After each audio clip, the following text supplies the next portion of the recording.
What if you achieved complete financial independence where you never had to depend on anyone else for money? Imagine making decisions based solely on what you want, not what you can afford. You could leave toxic relationships without worrying about financial survival.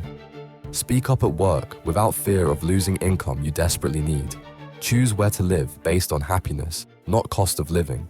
Pursue your passions without anxiety about money. Help others from abundance, not scarcity. But here's what nobody tells you about true financial freedom.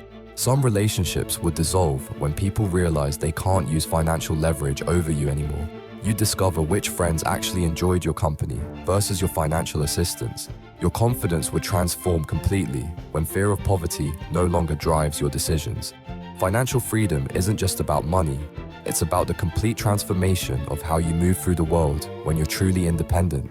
Money becomes a tool, not a chain.